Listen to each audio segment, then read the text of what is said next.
low, you can still go. Even when you feel slow, you can still go. Even when there's no hope, you can still go. I never answer to no, man, I still go. Go, go, go, go, go, go, go, go. Brian Giles with Brian Giles MTG. And we're back with another Modern Horizons 3 Crazy Eldrazi spoiler video. So first up is Thief of Existence.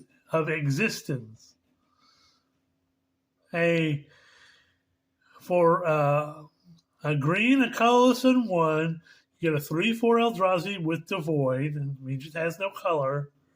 When you cast the spell, exile up to one target non-creature, land, permanent, an opponent controls with mana value 4 or less. If you do Thief of Existence, this creature leaves the battlefield. Target opponent draws a card. Francesca. Sorry, my cat.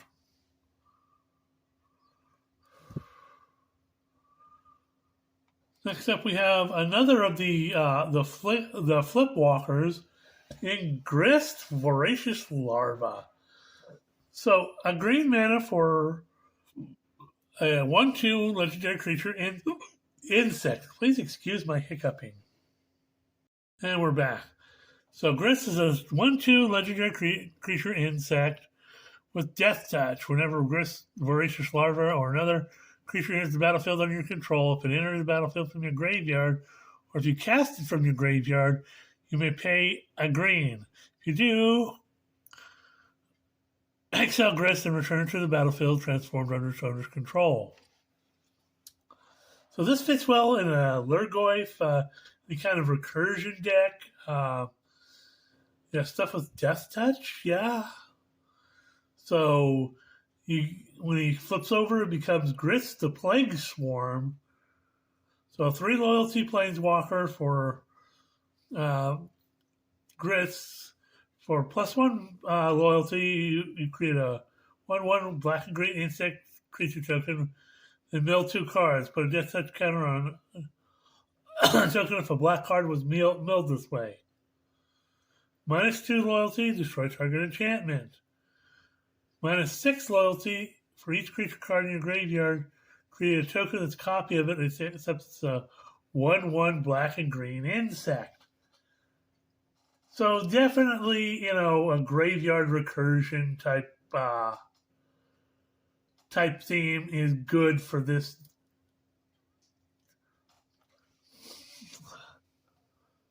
particular card. So if we have Tamiyo, Inquisitive Student, for a blue mana, you get a 0/3 Moonfolk Wizard with flying. Whenever Tamiyo, Inquisitive Student attacks, investigate. When you draw your 3rd card in a turn, exile Tamiyo and return her to the battlefield transformed under her owner's control. She becomes Tamiyo, Seasoned Scholar, a 2 loyalty Planeswalker, legendary Planeswalker Tamiyo, +2 loyalty until your next turn.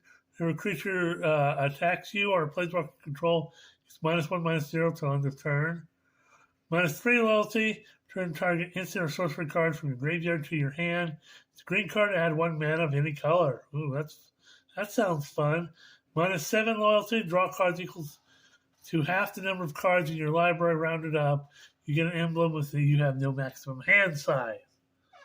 So she's hard to build up to her ultimate, but if you're playing with the decks that you want all the things, yeah, that's the way to go. And of course you can increase it with stuff like Proliferate and stuff like that. Next up, we have Ral Monsoon Mage, red and 1 for 1/3 human wizard.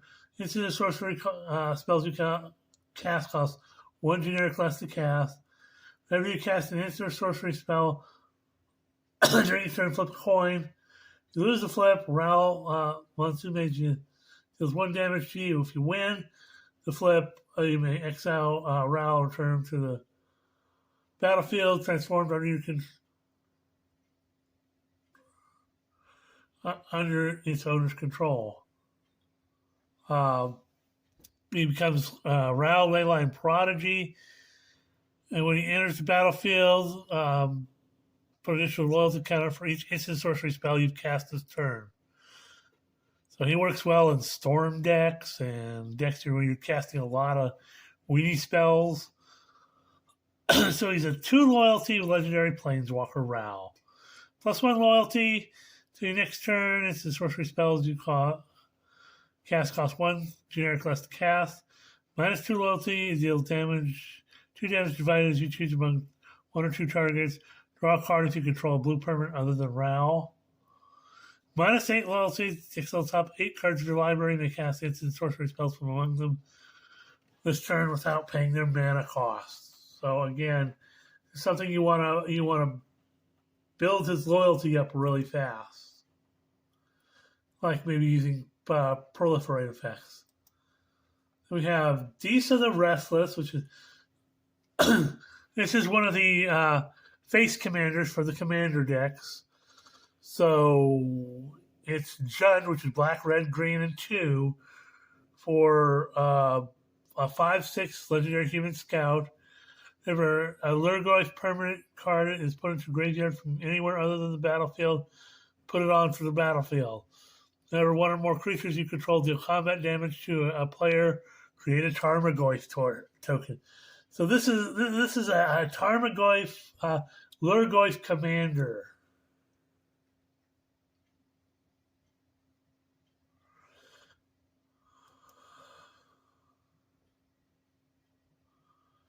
Then we have Ulalek Fused Atrocity.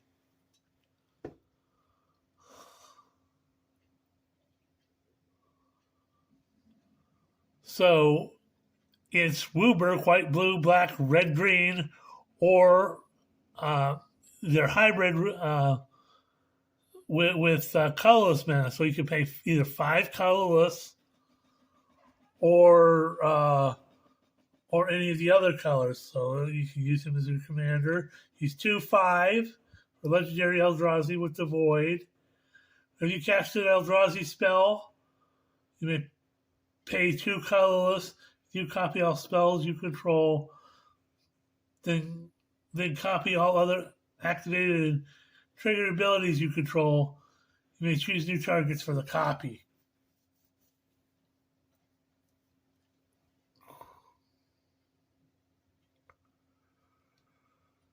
So, he sounds like something interesting for an Eldrazi deck. Next up, we have Kalia of the Vast against the portrait version. So, a red, a white, a black, and 1 for a 2/2 human cleric with flying. Whenever Kalia of the Vast attacks an opponent, you put an angel, demon, or dragon creature card from your hand onto the battlefield tapped and attacking that opponent.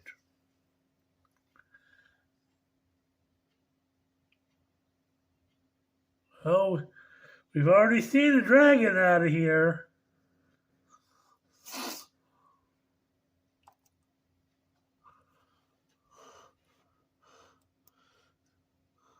Except we have Brain Surge, which is blue and 2 for an instant read. Draw 4 cards and put 2 cards from your hand on the top of your library in any order. So again, ordering the top of your library, which can help in certain things where you're manifesting and stuff. But also, you get some decent card draw, and you get the cards you had back. So if you don't want to use those cards right now, you can put them back on the top of your library for later.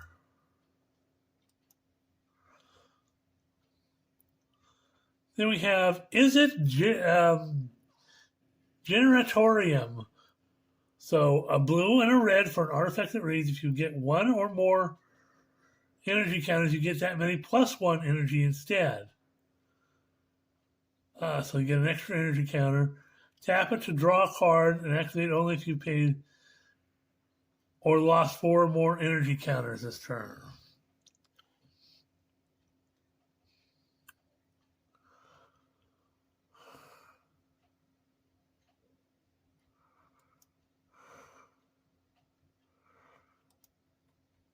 Then we have something that we briefly saw, but we weren't able to see fully. It's Wurmcoil Larva for a 2 black and 3. You get a 3/3 artifact creature, Phyrexian Worm, with Death Touch and Lifelink. When a Wurmcoil Larva dies, you create a 2/2 black Phyrexian Worm artifact creature token with Death Touch and a 1/2 with Death Touch and a 2/1 with artifact creature with Lifelink. So this is basically a baby Wurmcoil engine.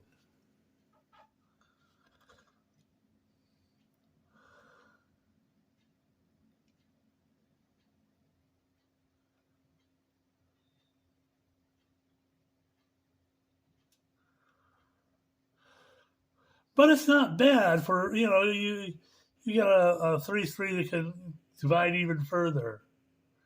Little pricey, but, the Wurmcoil engine was pretty beefy too. Next up is Mog Mob.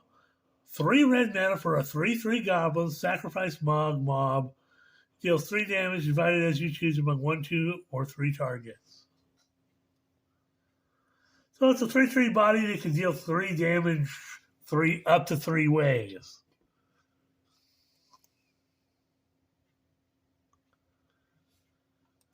Next up we have Witch Enchanter, which is another one of the flip lands we get. It's a creature on one side and a land on the other. So front-facing side is a Witch Enchanter.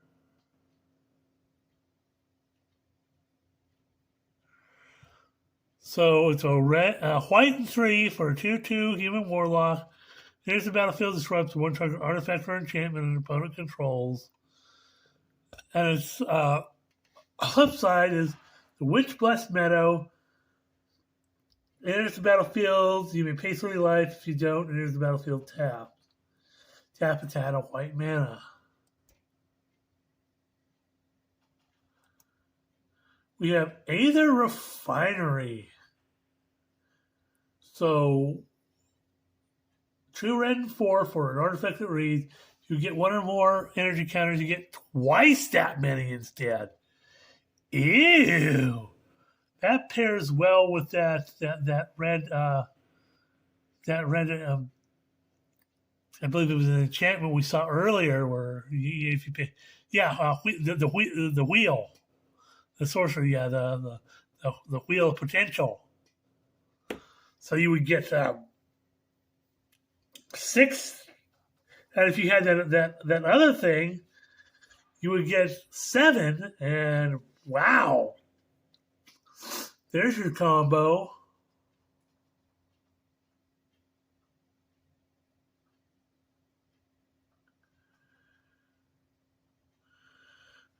So also it has tap to add an energy counter.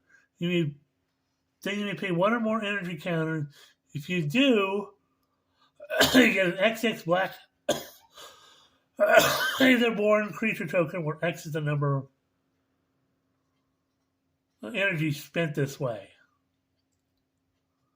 Okay, this sounds really fun for energy decks. And this is going to be a powerhouse because it gets you lots of energy and can create big Aetherborn creatures.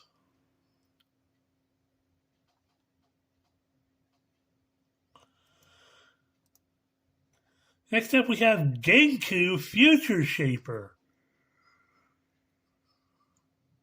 So he's from Kamigawa, and we haven't seen him before, but He's the new Kamigawa daddy. So a white, a blue, and 2 for legendary. A 2/5 legendary Moonfolk Wizard. Whenever another non-token permanent you control leaves the battlefield, choose one that hasn't been chosen this turn. Create a creature token with these characteristics: either a 2/2 white fox with vigilance, a 1/2 blue Moonfolk with flying, or a 1/1 black rat with lifelink.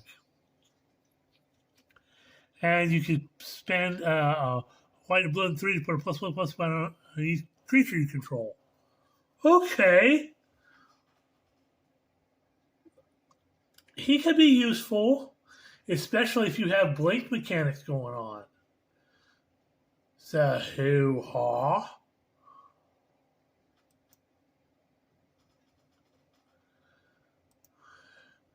So, Serum Visionary is Serum Visions on a body. So, a blue and 2 for a 2/2 Vidalcan Wizard. Here's the battlefield, draw a card, then scry 2.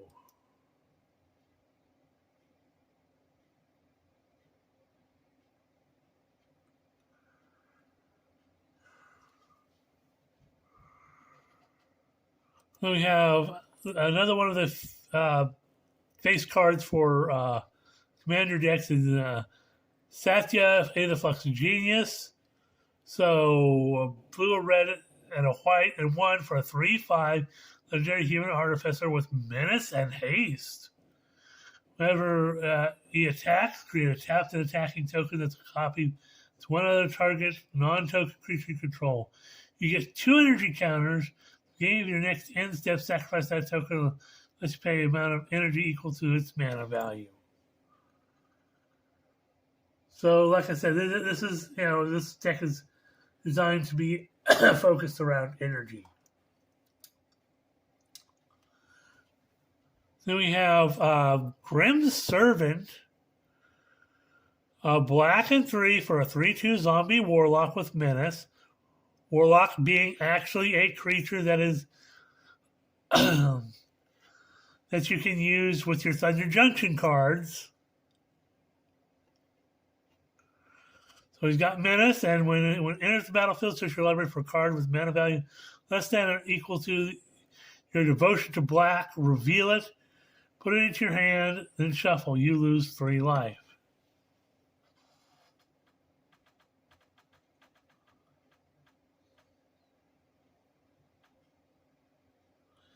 So he's a tutor for 3 life, and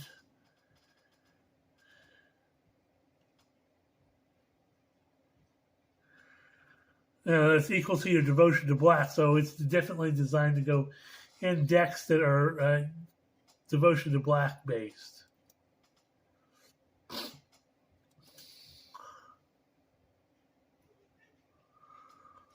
Oh, dear God, we got more. Good gravy. Hey, it's Kirk, son of Yawgmoth, coming back as a reprint. So, 3 Phyrexian black and 4 for a 2/2 legendary Phyrexian horror minion with lifelink. For each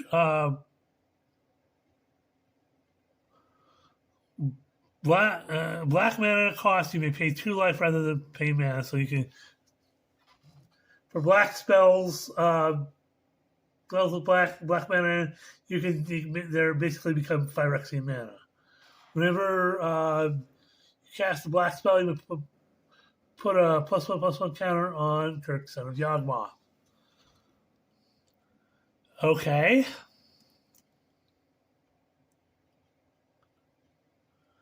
We have Brea, Ethereum Shaper.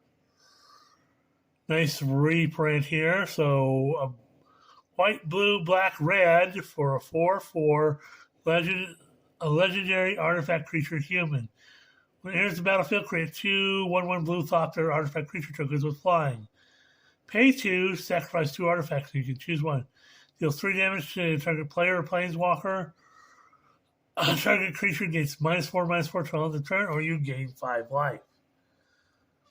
So this could be your commander for artifact decks for sure.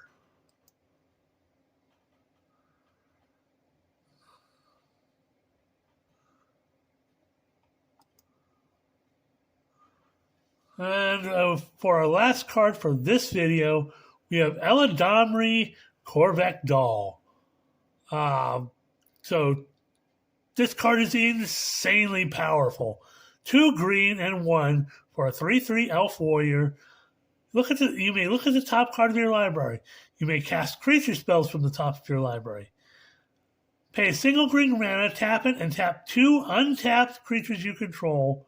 Reveal a card from your hand or the top card of your library. If you reveal a creature card this way, put it onto the battlefield. Activate only during your turn. So for a single green mana and 2 tapped creatures you control, which could be tokens, you could put a free creature onto the battlefield. That's disgusting. Overpowered and crazy. Well, that's it for this video.